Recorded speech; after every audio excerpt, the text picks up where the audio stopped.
Mes chers amis, on a souvent comparé la vie à un voyage.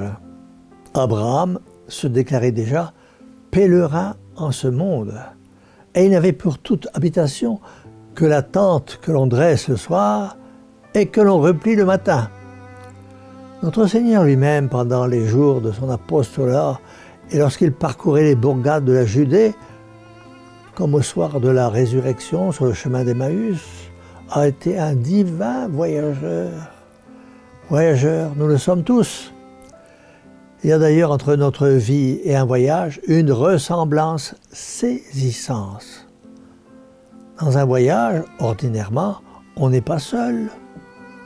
Au nombre des personnes que nous vous rencontrez, les unes vous conviennent et les autres vous déplaisent. Celle-ci vous quitte un peu plus tôt, celle-là un peu plus tard. Des figures nouvelles succèdent aux premières et c'est une suite ininterrompue de gens plus ou moins pressés. L'important, pour rendre un voyage agréable, c'est de savoir y mettre de l'affabilité, de la courtoisie. Il en est de même de notre existence. Dans cette course qui représente la vie, nous marchons côte à côte avec des personnes et des familles différentes. Chacun porte son caractère, ses habitudes, ses imperfections ou ses qualités. Les uns font avec nous une faible partie du voyage, les autres nous accompagnent un peu plus loin. Mais si nous sommes animés des sentiments que la religion inspire en cheminant ensemble sur la route, toute pensée d'antipathie ou de susceptibilité nous sera étrangère. On ne verra dans nos rapports aucune de ces 1000 petitesses et bassesses humaines si habituelles. Nous saurons en un mot nous faire tout à tous par une bonté inlassable. Aujourd'hui, on arrive à voyager avec une rapidité surprenante et les distances ne comptent plus. Le voyage de la vie est aussi rapide, aussi trompeur. Peu importe le charme ou l'ennui qu'il donne, on a beau vouloir ralentir un instant, reprendre haleine, goûter un peu de repos. La voix impérieuse du temps nous commande de marcher. À la jeunesse succède bientôt l'âge mûr et à la maturité, la vieillesse. Un simple coup d'œil jeté en arrière sur le chemin suivi nous le montre, tout parsemé des débris de nos affections, nos parents, nos frères et nos sœurs, nos amis, enjonchent chaque détour comme autant de feuilles tombées. Pour nous aussi, mes chers amis, aller du berceau à la tombe, ce sera le passage d'un éclair. Un jour de plus est un lambeau de notre vie que le vent porte et qui ne nous rendra pas. Mes amis, on n'entreprend jamais un voyage sans se proposer un but ou de plaisir ou d'intérêt.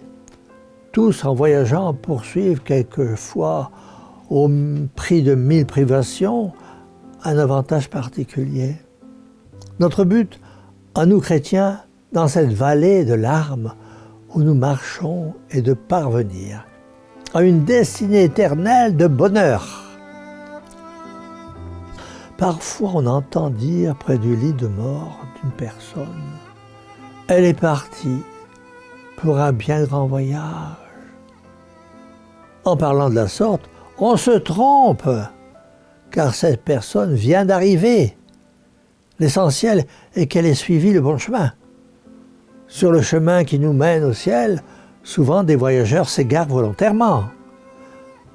Dieu n'a aucune place dans leurs pensées, leur vie est organisée comme s'ils n'avaient pas d'âme. Ils marchent sans guide au milieu de tous les écueils, de tous les abîmes.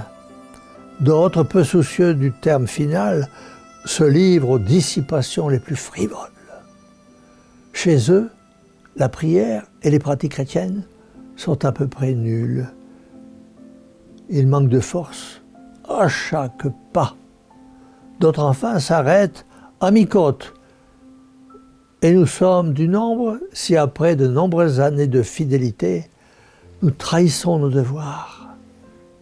À certaines heures, les lacets de la route mystérieuse par lesquelles le bon Dieu nous conduit pourront se dérober.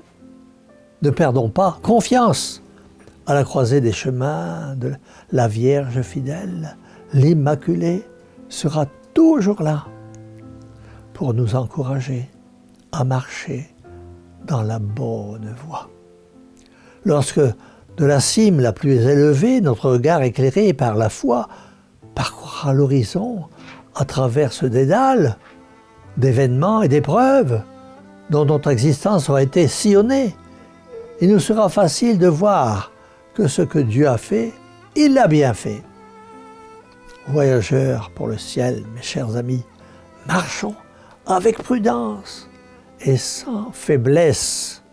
À mesure que nous nous rapprochons du but, le chemin peut-être deviendra plus pénible.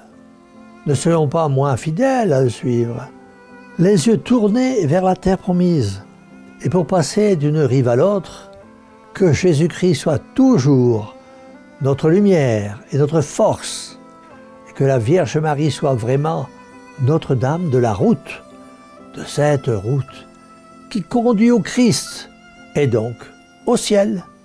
C'est pourquoi implorons la Vierge Marie et disons-lui tout simplement: Mère au cœur douloureux et immaculé, sauvez-nous. Et que la bénédiction de Dieu Tout-Puissant, Père, Fils et Saint-Esprit, descende sur vous tous et demeure à jamais. Ainsi soit-il.